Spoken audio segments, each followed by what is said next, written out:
we planning for one's life. How does one even plan for one's life? Um, I think I've struggled with that because it's like I think there's different points in my life where I have an agenda, a physical agenda, I have a digital agenda, and I even have a whiteboard. And there are times where all three of these things are aligned. And even my journal is reflecting on the activities that I do. I think, yeah, I think there are paths and patterns of which one can um intake those types of information, but at the end of the day, I think it really is about like having a direction and being able to put the measures in place to bring this direction in right relationship with what we want. um I think there's only so much that we can plan for, but I think the planning does help actually. I remember, I think I was in middle school or even high school, I was like, this is my 10-year plan. I want to go to this college in Switzerland. I want to be a diplomat. I want to bring world peace, get the Nobel Peace Prize, or even go back to Haiti and be a president of Haiti. I think I had all these big dreams that I really didn't really understand. Why was I pursuing these things? I think we pursue things a lot of the times because they give us a sense of purpose. They give us a sense of meaning. Um, and oftentimes when we achieve these things, which I think I did achieve some of these things, whether it's working in DC and at the State Department, or even like traveling around the world in different communities and seeing how international development works and doing research, um, meeting with different ministers and thought leaders, academics, artists, through different fellowships and organizations I've been able to do from people from all around the world.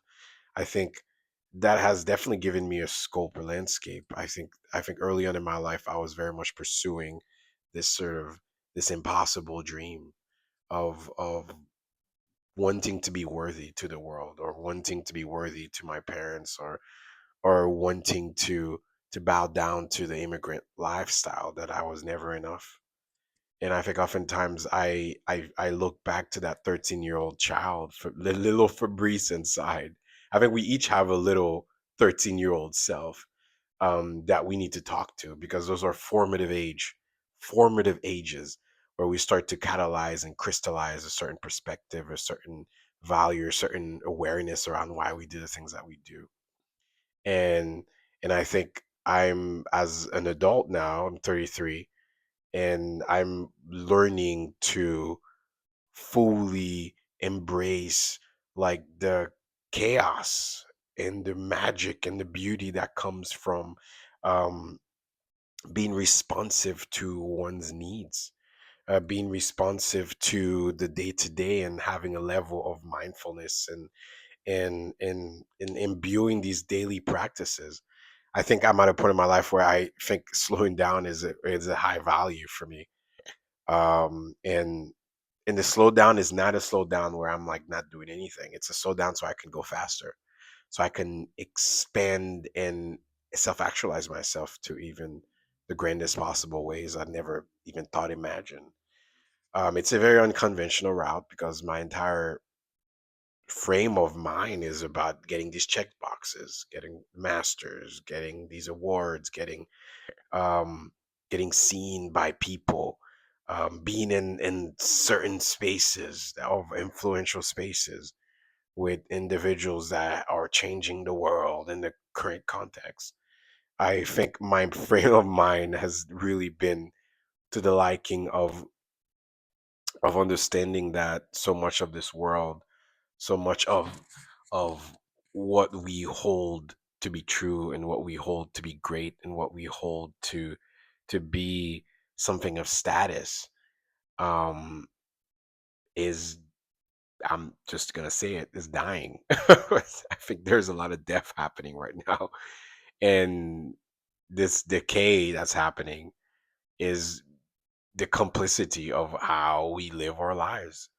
Like these old models, the old systems are sustaining a very vapid way of life for the planet.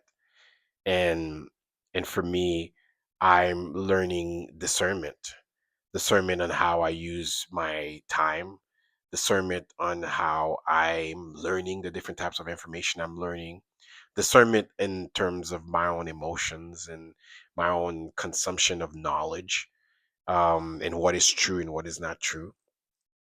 I think it's definitely a startling moment to be alive right now, and to be a futurist, and to think about the future so deeply, and to help you understand your future and what you want in the world, because there isn't a roadmap right now.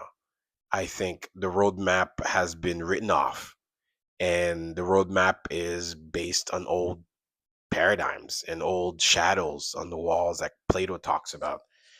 And I think we have to essentially look at the roadmaps that we've impregnated inside of ourselves that are guiding us in ways that could that potentially not align with our values and our vision.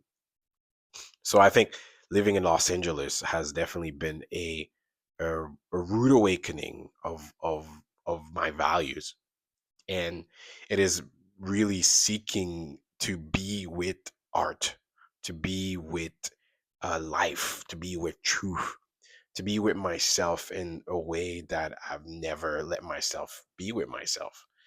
And I know that might sound a little weird, to be with myself, but I think it's more of like to be in my body, to not be extracted by everything around us.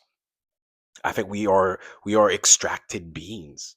I think our lives are being extracted. So much extracts ourselves, and the most common thing is our attention. I'm grateful you're watching this.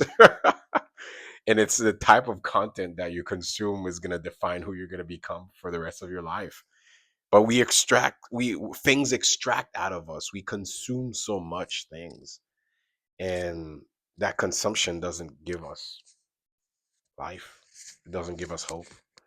I am I am of the school of thought that we, as creative beings, have a moral obligation to create, to put things out into the world, to do things that are messy and that are not guided by the perception of others.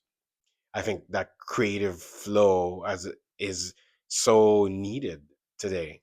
Um, I remember, like, when I first moved to LA, I was in Koreatown actually, which is where I'm at now.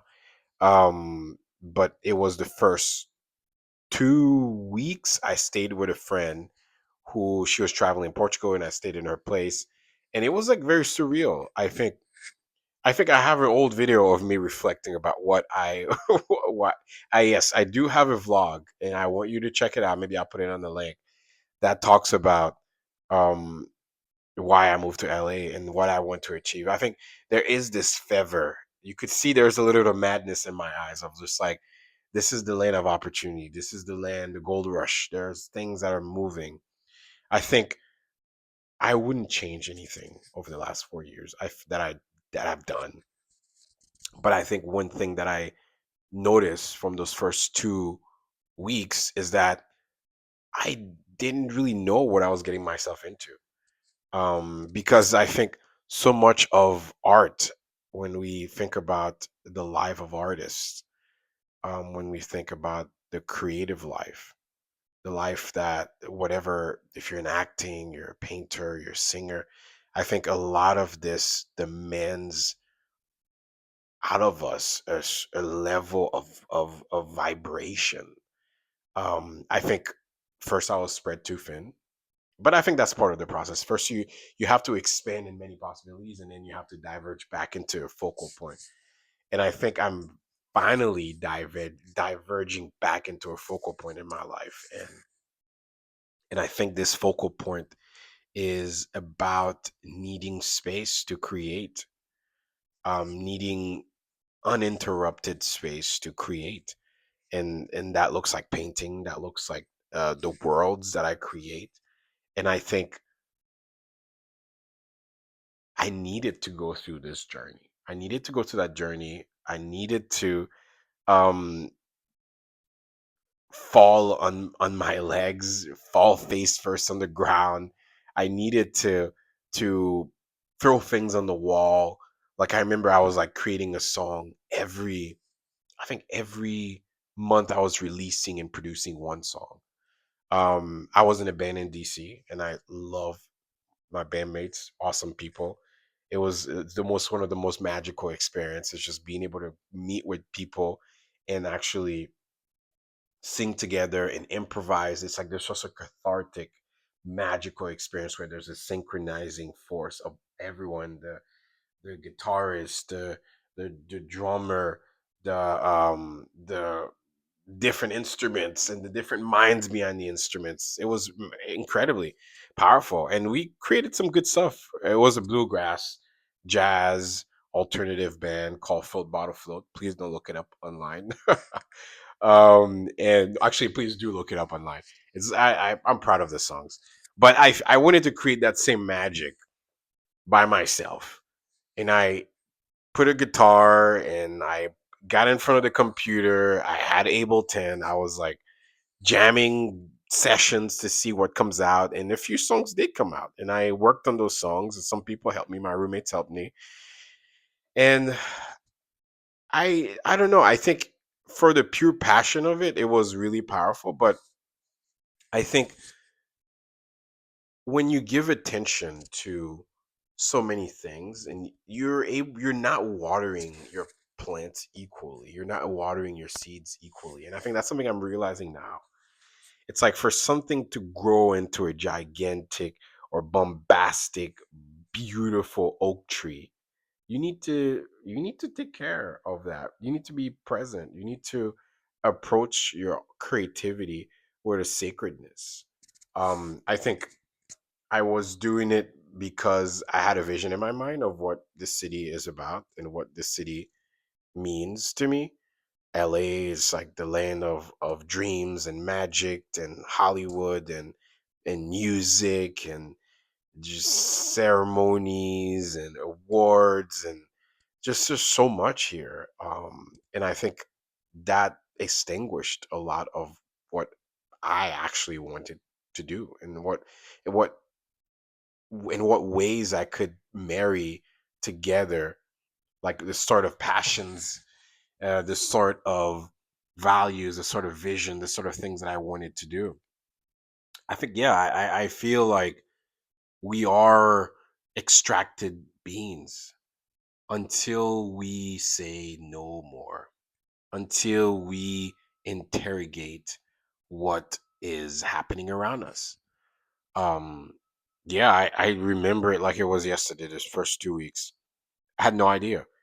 I was excited. I was passionate. I didn't really know. I didn't have a plan, but what I do knew I had was a vision. And and sometimes the vision needs time to get clearer.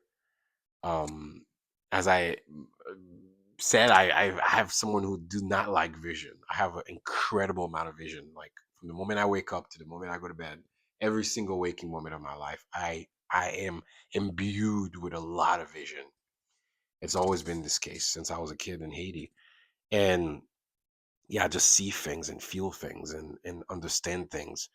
And I think I've had to learn how to hone on that gift. And and sort of unpeel the layers in ways that perhaps doesn't necessarily look like what the world wants. So yeah, it's been a big journey, and I wonder for you when you're thinking about your life and about moments where like you're being extracted, where you have no control, where it's social media, doom scrolling. Like I created a painting.